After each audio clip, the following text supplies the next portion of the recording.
Sénégal, bonjour. La tribune soulève un lièvre, pas dire un gros lièvre. En tout cas, le journal du groupe D au chapitre de l'affaire Adjissar, Nour Massage, Astafourla, de l'affaire Adjissar, Sonko, histoire d'indiquer un procès. Et bien, un procès se dessine devant le tribunal correctionnel. En d'autres termes, il y aura procès et par la force de l'embam si on en croit tribune, même s'il y a qu'un petit d'un pays. Eh bien, la tribune sous la plume de Ella Nyogou, c'était mon confrère, d'indiquer l'accusation de viol de la jeune mafieuse Adjissar contre Ousmane Sonko. Eh bien, contre Ousmane Sonko va atterrir devant le tribunal correctionnel un procès qui va permettre aux 12 avocats constitués pour la défense de l'opposant.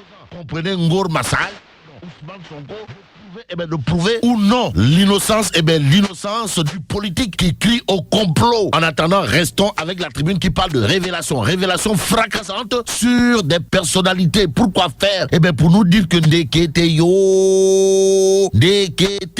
on se dirige sans contour ni détour vers la publication des vidéos explosives. Que retenir autour de ce festival? Ce que nous renseigne tribune à savoir, dans ce pays, ils sont nombreux à ne plus dormir. En tout cas, une panique générale et généralisée. Voilà ce que retient et fait retenir la tribune au chapitre justement des publications de vidéos explosives qui se feront bientôt, pour ne pas dire très très bientôt. Bon, des menaces qui démontrent un malaise social. En tout cas, famille disloquée, carrière brisée. Voilà ce qu'indique tribune au chapitre des publications de vidéos explosives. En attendant, la vidéo explosive de chez Explosive qui intéresse le témoin quotidien, c'est celle de Sedina Fat Bougazeli. Et sur ce point, on peut lire dans le témoin quotidien la vidéo embarrassante de Bougazeli. Une pièce à conviction devient une arme de destruction.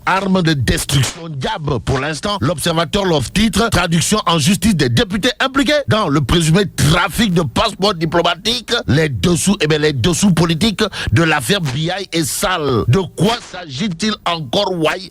L'observateur l'obs dédiqué l'alibi de la clôture de la session, la piste de la démission et la possible convocation d'une session extraordinaire. Nous livre bien entendu l'observateur l'obs. Et pendant ce temps, Libération, toujours sur l'affaire Condé et compagnie, affiche une grosse, pour ne pas dire une très grosse découverte de la DIC.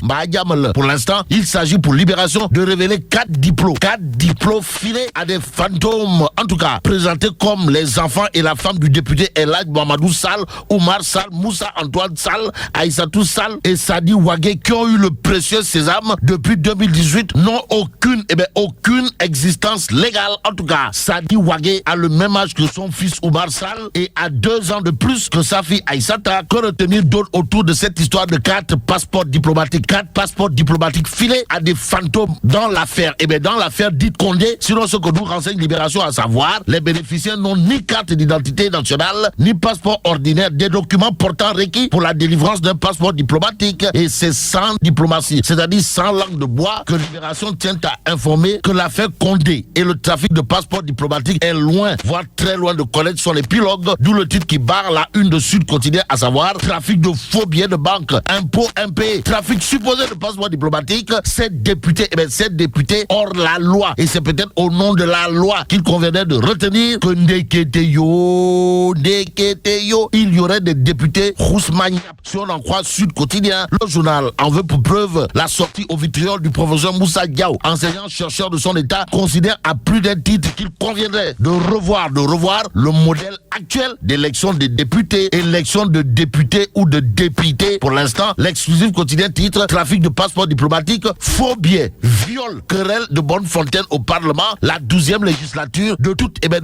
les saletés et niaiseries, pour ne pas dire de tous les tchahan et les tapalés. Bon, critique le journal pour ça par d'indiquer trafic passeport impliquant Kilif et Simon, la défense manœuvre pour une liberté provisoire. En attendant de voir le projet aboutir, passons à source A. Le journal parle d'installation des comités électoraux et départementaux de Yehui Askadwi. Pourquoi faire? Pour évoquer la course aux investitures lancées. En tout cas, le 24 septembre, délai de rigueur pour l'installation des comités électoraux. Que retenir d'autre d'après source A autour justement de l'installation des comités électoraux et départementaux de Yehui Askadwi? Sinon, les communes et les départements vont ensuite désigner leurs candidats à la base, mais se baser sur l'information principale. Voilà ce qu'indique source A avant de révéler. En cas de divergence, la commission nationale chargée des investitures va consulter la conférence des leaders pour avis et la commission médiation et arbitrage pour violation question. Et pendant ce temps, du côté de la mouvance présidentielle, on se crêpe le chignon. Pour ne pas dire, on se donne des coups au bas de la ceinture si on en croit 24 heures. Le journal, en tout cas, de révéler querelle d'investiture à Benno Bokk Yakaar pour El Hadji Fallou Sylla. El Hadji Fallou Sylla est pris totalement, pour ne pas dire complètement sali ou samba. S'agit-il des attaques